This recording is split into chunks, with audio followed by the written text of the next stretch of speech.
हाँ जी बच्चों, तो आज हम करने जा रहे हैं nature and significance of management, that is first chapter of 12th class. उसका last unit that is coordination, concept and importance. Coordination coordination ये इतना इंपॉर्टेंट वर्ड है कि without this word you can not imagine any type of work. Coordination साफ पता चला, coordination makes 2 + 2 = 5 possible. आपने ये कहावत सुनी ही होगी, एकता में बल है। आई थिंक वो स्टोरी भी सुनी होगी, अगर लट्ठी को बांध दिया जाए तो वो नहीं तोड़ पाओगे, एक एक लट्ठी इजीली टूट जाएंगी। इसीलिए बोला जाता है coordination makes 2 + 2 = 5 possible. It refers to the process through which harmony is established among different activities of an organization so that the organizational objectives can be successfully achieved.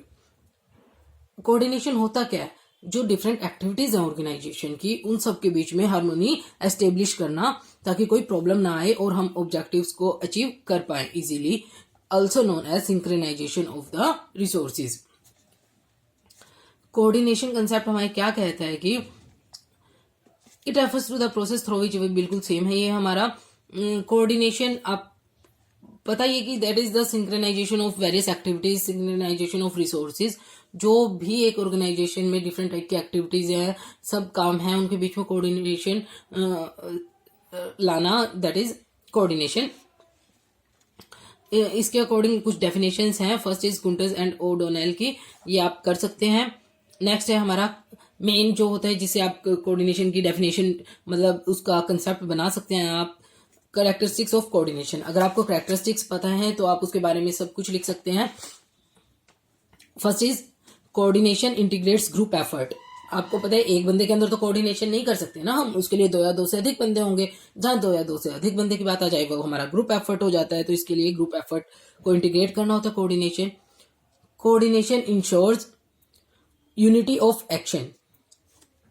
Unity of action मैंने अभी तुम्हें एकता में बल बताया ना, बिल्कुल same वही है कि जहां पर यूनिटी होगी वहां उसको इंश्योर करता है, तो वो बहुत अच्छा होगा, वहां स्ट्रेंथ ज्यादा होगी, वहां आपको कोई फेल नहीं कर पाएगा। Coordination is a continuous process. ऐसा तो नहीं है कि कोऑर्डिनेशन एक बार कर लिया, एक दिन कर लिया तो उसके बाद उसकी जरूरत नहीं है, that is a continuous process. Coordination is an all pervasive function. अब ये नहीं है कि एक जगह जरूरत है, एक ऑर्गेनाइजेशन में ही जरूरत है कोऑर्डिनेशन की घर में भी जरूरत होती है, बाहर भी जरूरत होती है, हर जगह कोऑर्डिनेशन की जरूरत होती है, business and non business organisation सब जगह। Next is coordination is the responsibility of all managers. Coordination हर एक मैनेजर की रिस्पॉन्सिबिलिटी है। अब अगर हम ये बोले कि यस एक बंदा कोऑर्डिनेट कर रहा है, अगर दूसरा नहीं करेगा तो क्या हमारा काम सक्सेसफुल हो पाएगा? नहीं हो पाएगा। इसलिए सबकी रिस्पॉन्सिबिलिटी है कि वो उसको सेम लेवल पर करें।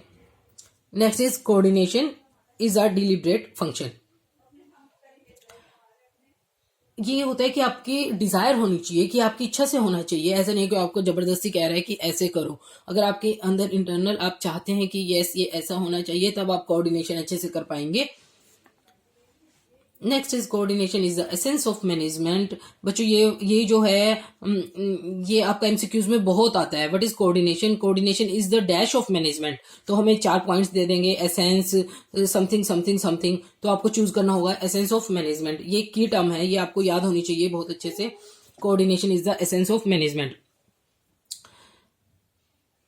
There is no function of management which can be accomplished in the absence of coordination or which does not make efforts to establish coordination. अभी हमने मैनेजमेंट के फंक्शंस पढ़े हैं, याद होगा आपको, planning, organising, staffing, directing, controlling, 5 functions. अब ये कहा जाता है कि क्या ये 5 फंक्शन कोऑर्डिनेशन इनसे अलग है, एक नेक्स्ट फंक्शन है, या फिर इन्हीं के अंदर इंक्लूड होता है? देखिए कुछ पहले के कुछ एक्सपर्ट्स हैं लाइक फेयोल, एलन, वो बोलते हैं कि ये इसको एक अलग फंक्शन लेना चाहिए। बट जो मॉडर्न मैनेजमेंट एक्सपर्ट्स हैं लाइक कुंटेज एंड ओडोनल, उन्होंने कहा है कि ये इसी का एक, ये तो coordination is the essence of management, मतलब ये इन सब में अपने आप चल रहा है, ये इन सब का ही अंदर है, इसको अलग से फंक्शन बनाने की जरूरत नहीं है। जैसे कोऑर्डिनेशन एंड प्लानिंग, क्या प्लानिंग आप बिना कोऑर्डिनेशन के कर सकते हैं? नहीं कर सकते, वहां भी आपको कोऑर्डिनेशन की जरूरत है। सिमिलरली ऑर्गेनाइजेशन में भी आपको कोऑर्डिनेशन की जरूरत है, स्टाफिंग के लिए भी, डायरेक्टिंग के लिए भी और कंट्रोलिंग के लिए भी। इसलिए ये सेपरेट फंक्शंस नहीं है, but it is the essence of management. ये मैनेजमेंट की एक बहुत बड़ी जरूरत है जो साथ के साथ हमेशा होनी चाहिए। Next is coordination is needed at all level of management. अब बच्चों ये मैं नहीं बताऊंगी, आपको समझ आ जानी चाहिए कि सभी लेवल ऑफ मैनेजमेंट पर इसकी जरूरत होती है।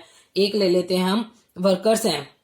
वर्कर्स में अगर कोऑर्डिनेशन नहीं होगा, एक ने कुछ काम किया, एक ने नहीं किया, एक ने कोई मशीन यूज कर रहा है उसको बंद नहीं किया, वो मशीन खराब हो गई, क्या एक के बंदे से काम हो जाएगा?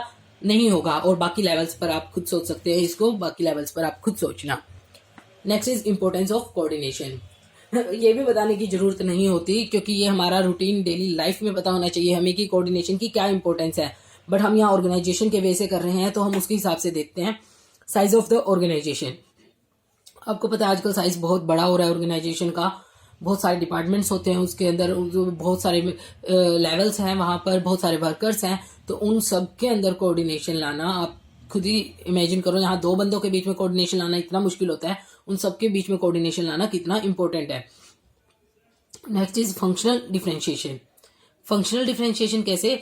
सबका इंटरेस्ट अलग अलग होता है। देखिए जैसे डिपार्टमेंट अलग अलग होते हैं, लाइक परचेज डिपार्टमेंट हो गया, सेल डिपार्टमेंट हो गया। परचेज डिपार्टमेंट क्या चाहता है? मैं अपने अकॉर्डिंग माल खरीदूं, जो मुझे सस्ता मिल रहा है मैं वैसा खरीदूं ताकि कॉस्ट इफेक्टिव रहे।